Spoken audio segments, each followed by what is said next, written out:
Hi, everyone. Today we're going to talk about tools. But first, let me tell you about my dad. My dad was a tool maker, and what that meant in his context was he worked in a machine shop, and he went to school for an extra year to learn some advanced techniques so that he could make tools. The tools he made were used to make parts, or make it easier to make parts that any other machinist could make.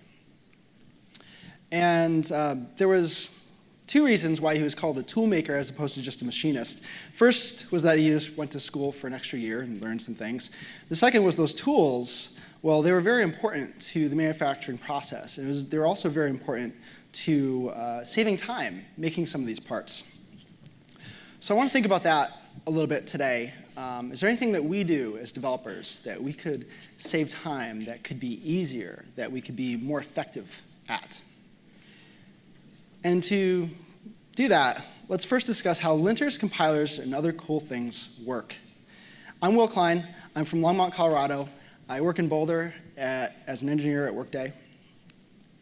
And today we're going to talk about four things. First, what are our problems? What are the things that we might be able to think about and improve? Second, I'm going to talk about compilers, because compilers are just really awesome, and typically you learn about that in computer science at a university, but I think there's some really essential things that we can all gather very quickly today. And there's a key piece of compilers that we're going to really dive into and make our best friend. And then we're going to look at how that key piece can be applied to those problems and hopefully come up with some solutions. So the first problem that I run into a lot is with code review. And I don't have a problem with code review. I love code review. I've worked in a really lovely code review-rich culture for the past 5 years. But there's some things I see in code review that could be better. I love getting feedback. I love giving feedback. I love asking questions and learning about code just through the code review. But when something comes up that is, I'll just say, tribal knowledge, I'll submit my first PR to a project, and they'll say, oh, yeah, that's great, but when you work in this part of the code base, there's these other things you can use that you didn't know about, and here's where they are. So there's all these things that we can only learn from code review or from pairing with another developer that I kind of wonder, is there a better way than waiting until we get to code review to find out about those things and then going back to the drawing board and rewriting our code? And the second thing that is actually really awesome are changing language features. We have, since ES6, we have had so many iterations in the language, all these awesome new features that have come about. But I wonder, is there an easier way to apply those to our existing code, to bring these new awesome things into our code bases and take advantage of them without having to change everything manually? And the last piece is very related to that, API changes, or even changing libraries and frameworks. We've seen plenty of change, and I've largely embraced it and enjoyed it. But when I need to switch from one library to another and change all the syntax, it's potentially hundreds of changes in the code base, and it's just a lot of tedium. And I wonder, can we also improve that? Cool. So to do that, we're going to take a step over to compiler land and talk about compilers really briefly. So how do we turn this into something that the machine can understand? How do we turn a variable declaration into ones and zeros that can be put through the CPU and have awesome things happen in our browsers?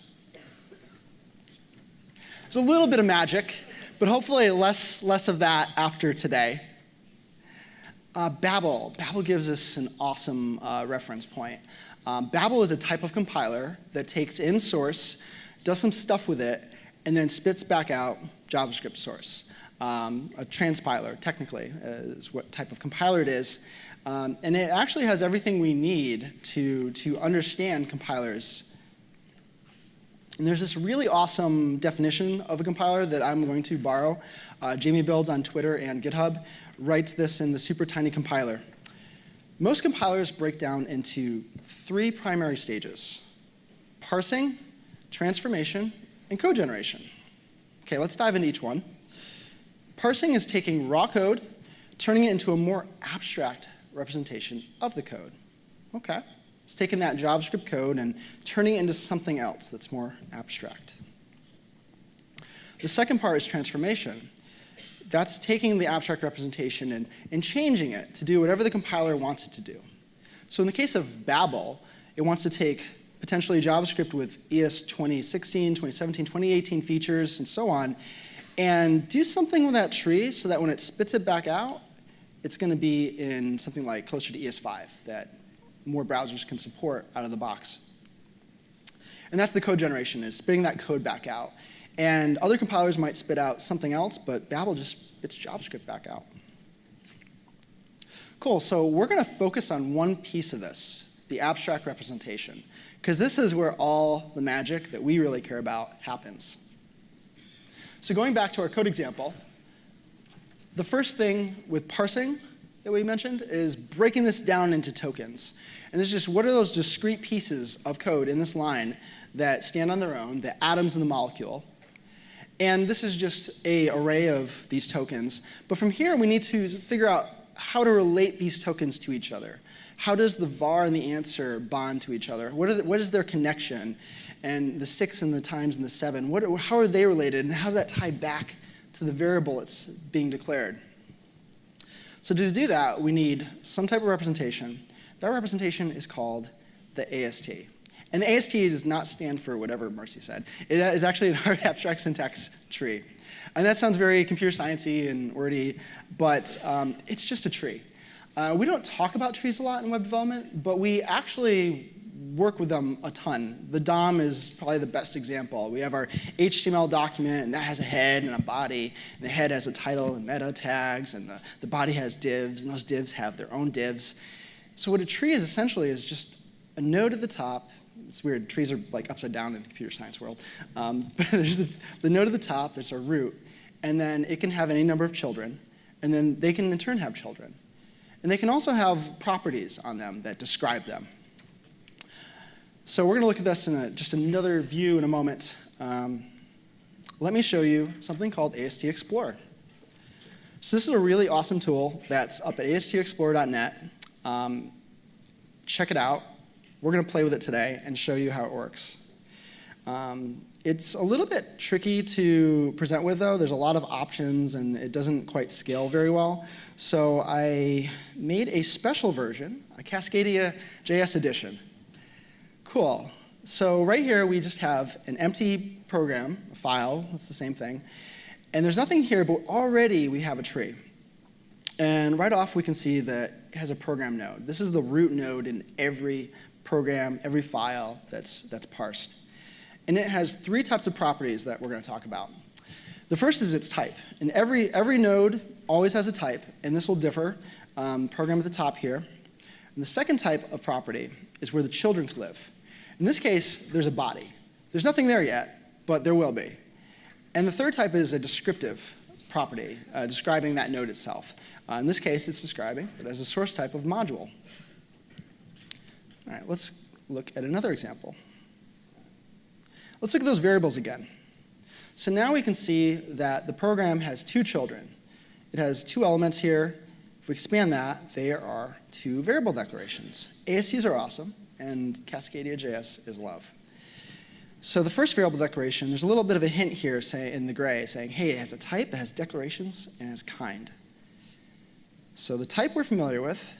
The declarations, this is what the children look like on a variable declaration. There could be more than one. There's just one here. It also has a kind. And the kind is kind of cool because it's describing whether it's a const or a let or just a var. That looks pretty familiar. Let's dive deeper down the rabbit hole for a moment. Looking at the variable declarator, this has 2 properties besides the type. It has an ID and an init. It doesn't have any descriptive properties, but it's got 2 places where its children live. It has its identifier for ASTs, and then it initializes that to this string little for awesome. So every node in the AST for JavaScript looks like this. The node type might be a little bit different. Its children might live in a different place, or it might not have children. And it might have different descriptive properties, but every node in JavaScript in the AST can be related to this example. Let's take it one step further. So I was talking about automating code reviews before. Who here has seen code like this? Who has seen code like this on one line? Yeah, that's a lot of hands. Whew. Yeah, so tools like ESLint are great for this, to look for patterns in the language and help us warn us when we're doing things we probably shouldn't. We're going to write an ESLint rule for this. So I'm going to go over to Transform on the AST Explorer and pull up the latest version of ESLint. And let me explain this for a moment. So every ESLint rule is essentially a function. This function returns an object. This object is where you can say, hey, whenever there's a node of a given type, I care about that. And whenever you find it, ESLint, pass that into my function here. So this example is looking for template literals. We don't have any. What do we care about here? Let me go back to the Explorer.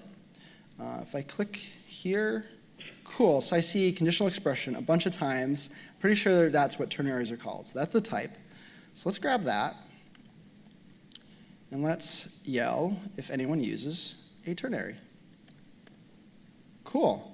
So over on this bottom right, we see that it's, hey, you have a ternary here, you have a ternary here, we have 3 ternaries. Awesome, cool. I don't hate ternaries that much. I think they're great when they're appropriate and they're just a single one.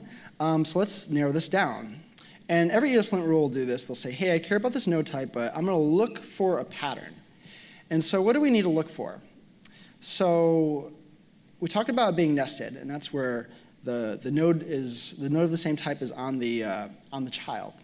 And there's 3 things on this node. There's the test. This is the condition it executes. And if that condition is truthy, it returns the consequent. If it's falsy, it returns the alternate.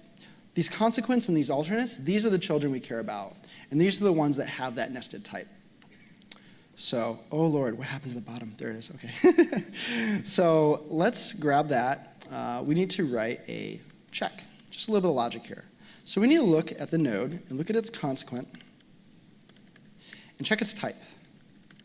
And if it equals a conditional expression, or if, I'm going to copy this, if that alternate is a conditional expression. It's a little bit smaller. Oh Lord, don't leave. Live code is all going wrong. It's fine. I'll just give it a quick reload. It is crashing hard. Cool. Let me make this bigger again. Cool. So I just have to fix a little bit of code here. My cursor is like not where I think it is. Turn off prettier. There it goes. Oh. This is not because of ASTExplorer.net. This is because I hacked this like in the past week instead of working on my presentation at like the wrong hours of the day. Cool. So now we're looking for a conditional expression on either of the children. And now it's only warning us about one thing. And this is actually, in fact, the ESLint rule for nested ternaries. Let's look at one more example. Let's look at transforms. So focus up here for a minute. And we have 2 objects. They're essentially the same. When you have the key and the value as the same thing, in this case x, they can be represented as x:x, or in a shorthand version that's just x. Super convenient.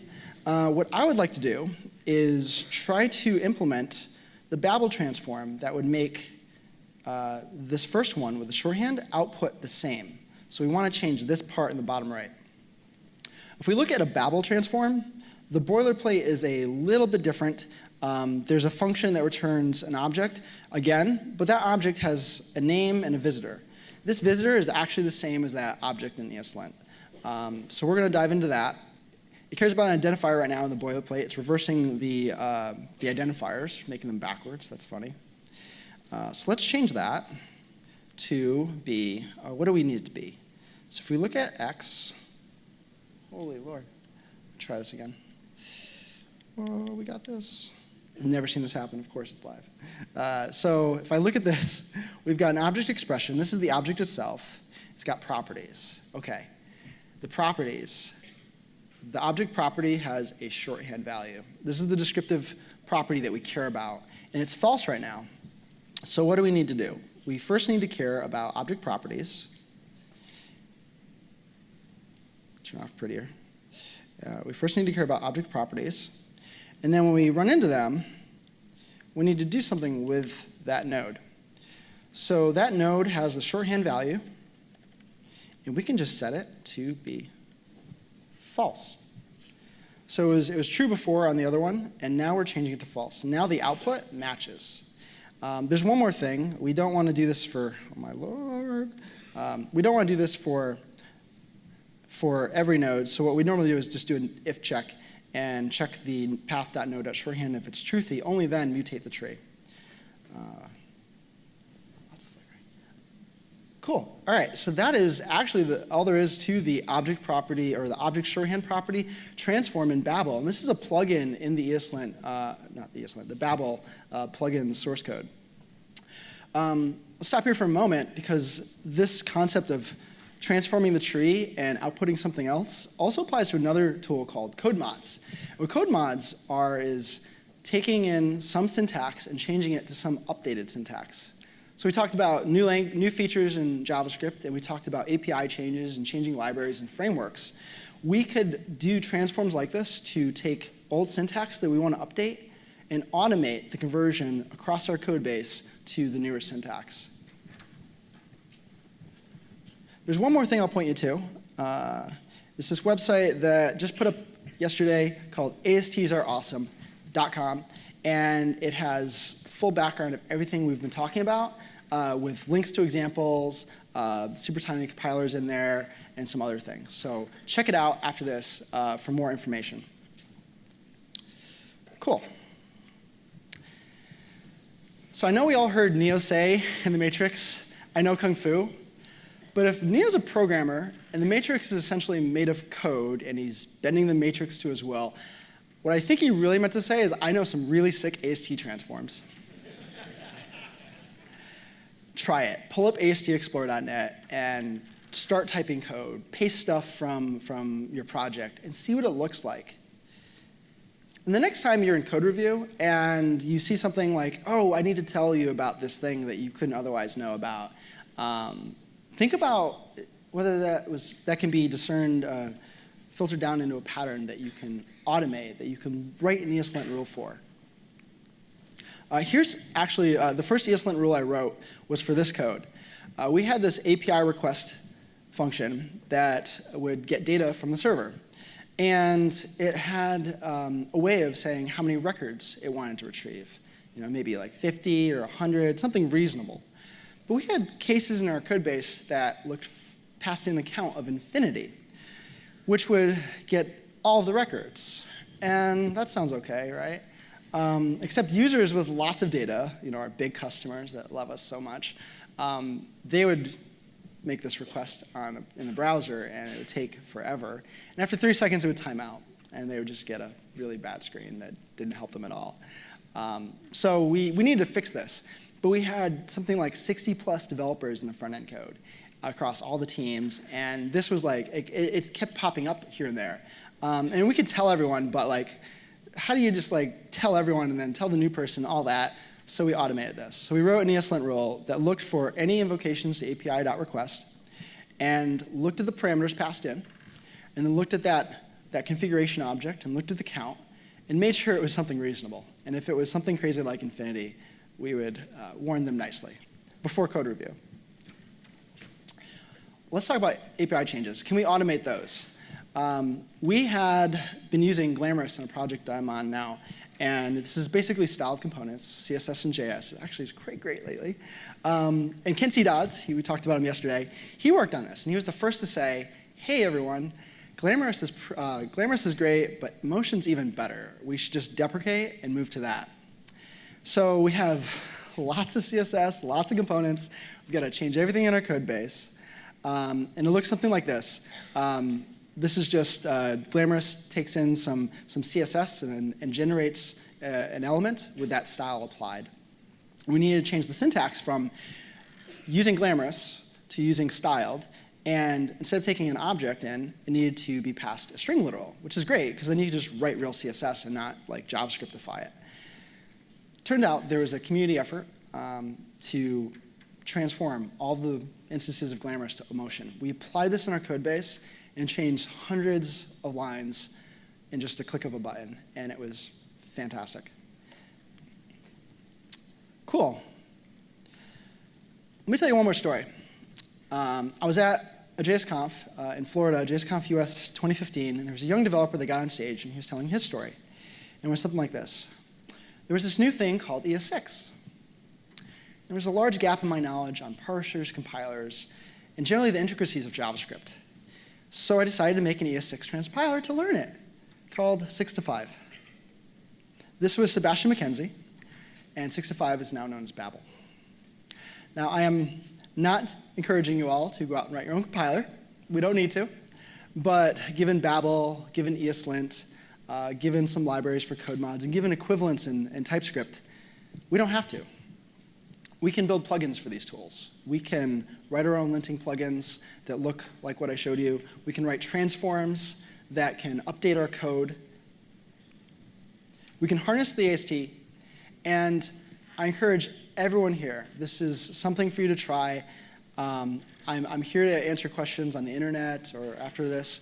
I encourage you all to build your own tools to help you and help everyone else that writes JavaScript be more effective JavaScript developers. My name is Will Klein. I'm on Twitter at WillsLab. Thank you very much.